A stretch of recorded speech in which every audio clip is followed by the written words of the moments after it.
Hey y'all, how are you doing today? Hopefully you're doing all right during this fun time if you're in America, or some other countries are having quite an interesting time as well. So hopefully you guys are all staying safe, trying to stay healthy.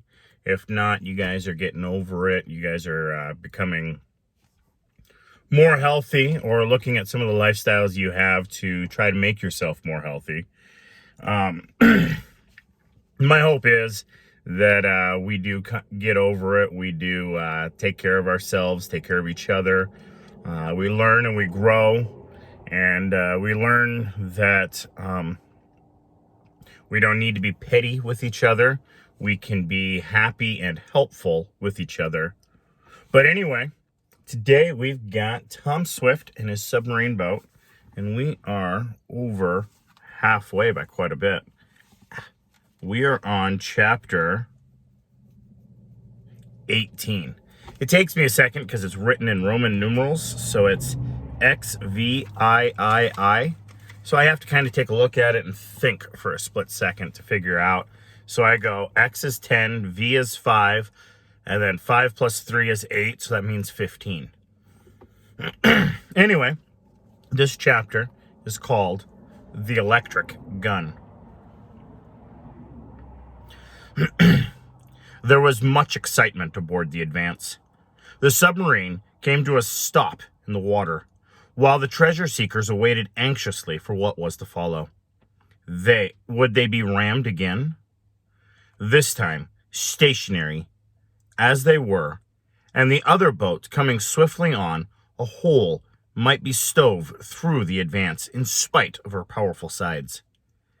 They had not long to wait. Again, there came a jar, and once more the Swift's boat careened, but the blow was a glancing one, and fortunately did little damage. They certainly must be trying to sink us, agreed Captain Weston. Come, Tom, we'll take a look from the stern and see what they're up to. And get the stern electric gun ready to fire, repeated Mr. Swift. We must protect ourselves. Mr. Sharp and I will go below.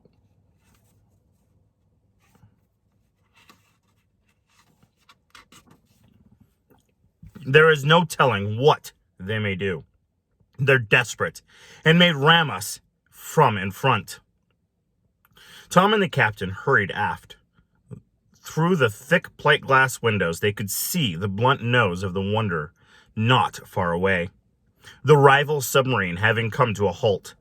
There she lay black and silent, like some monster fish waiting to devour its victim. There doesn't appear to be much damage done back here, observed Tom. No leaks. Guess they didn't puncture us. Perhaps it was due to an accident that they rammed us, suggested the captain. Well, they wouldn't have done it if they hadn't followed us so close, was the opinion of the young inventor. They're taking too many chances. We've got to stop them. What is this electric gun your father speaks of? Why, it's a regular electric cannon. It fires a solid ball weighing about 25 pounds, but instead of powder, which would hardly do underwater, and instead of compressed air, which is used in a torpedo tube of the government submarines, we use a current of electricity. It forces the cannonball out with great energy. I wonder what they will do next, observed the captain, peering through the bullseye. We can soon tell, replied the youth. We'll go ahead, and if they try to follow, I'm going to fire on them. Suppose you sink them. I won't fire to do that, only to disable them. They brought it on themselves. We can't risk having them damage us. Help me with a cannon, will you please, Captain? The electric cannon was a long steel tube in the aft part of the submarine. It projected a slight distance from the side of the ship, and by an ingenious arrangement could be swung around on a ball and socket joint, thus enabling it to shoot in almost any direction. It was the work of but a few minutes to get it ready. With the muzzle pointing toward the Wonder, Tom adjusted the electric wires and inserted the solid shot. Now we're prepared for them, he cried. I think a good plan will be to start ahead, and if they try to follow, to fire on them. They've brought it on themselves. Correct, spoke Captain Weston. Tom hurried forward to tell his father of his plan.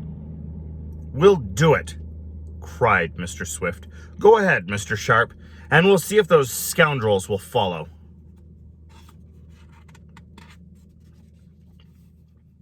The young inventor returned on the run to the electric cannon. There was a whirl of machinery, and the Advance moved forward. She increased her speed, and the two watchers in the stern looked anxiously out of the windows to see what their rivals would do. For a moment, no movement was noticeable on the part of the Wonder. Then, as those aboard her appeared to realize that the craft on which they depended to pilot them to the sunken treasure was slipping away, word was given to follow. The ship of Berg and his employers shot after the Advance. Here they come, cried Captain Weston. They're going to ram us again. Then I'm going to fire on them, declared Tom savagely. On came the Wonder, nearer and nearer. Her speed was rapidly increasing. Suddenly, she bumped the Advance, and then, as if it was an unavoidable accident, the rear submarine sheared off to one side. They're certainly at it again, cried Tom, and peering from the bullseye, he saw the Wonder shoot past the mouth of the electric cannon. Here it goes, he added. He shoved over the lever, making the proper connection. There was no corresponding report, for the cannon was noiseless, but there was a slight jar as the projectile left the muzzle. The Wonder could be seen to heel over. You hit her! You hit her! Cried Captain Weston. A good shot! I was afraid she was past me when I pulled the lever, explained Tom. She went like a flash. No, you caught her on the rudder, declared the captain. I think you've put her out of business. Yes, they're rising to the surface. The lad rapidly inserted another ball and recharged the cannon. Then he peered out into the water, illuminated by the light of day overhead. As they were not far down, he could see the Wonder rising to the surface. Clearly, something had happened. Maybe they're going to drop down on us from above and try to sink us, suggested the youth, while he stood ready to fire again. If they do. His words were interrupted by a slight jar through the submarine. What was that? Cried the captain. Dad fired the bow gun at them, but I don't believe he hit them, answered the young inventor. I wonder what damage I did. Guess we'll go to the surface and find out.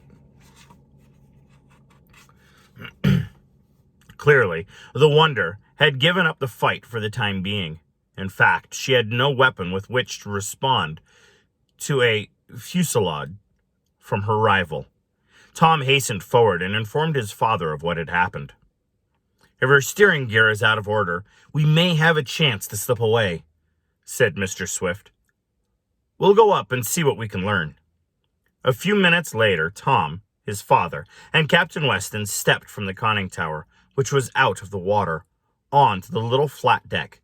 A short distance away lay the Wonder, and on her deck was Berg and a number of men, evidently members of the crew.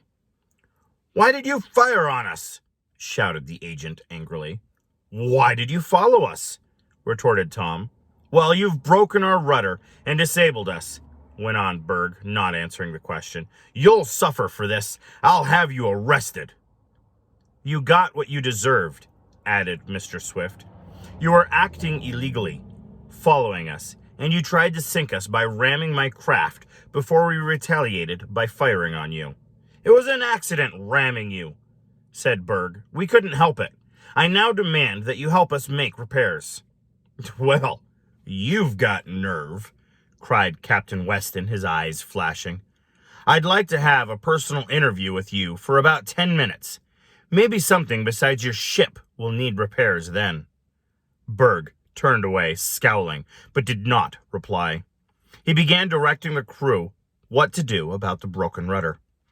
Come on, proposed Tom in a low voice, for sounds carry very easily over water. Let's go below and skip out while we have the chance. They can't follow now, and we can get to the sunken treasure ahead of them. Good advice, commented his father. Come, Captain Weston, we'll go below and close the conning tower. 5 minutes later, the Advance sank from sight, the last glimpse Tom had of Berg and his men being a sight of them standing on the deck, and their floating boat gazing in the direction of the successful rival. The Wonder was left behind while Tom and his friends were soon once more speeding toward the treasure wreck. Well, that is why you don't attack a submarine underwater. Because if you do, and one of you happens to sink the other, you're in trouble. Or I should say the person that's being sunk is in trouble. Because that means that now one of the ships is going underwater and can't help themselves out. At least this time, the Wonder didn't sink, but its steering controls was broken. That's the rudder of the ship. Anyway, Tom and his father and the rest of them are on their journey now to the sunken treasure. Stay tuned and let's find out what happens next. Thank you guys so much for tuning in. And I hope that you guys are having a happy, healthy, safe, and blessed day.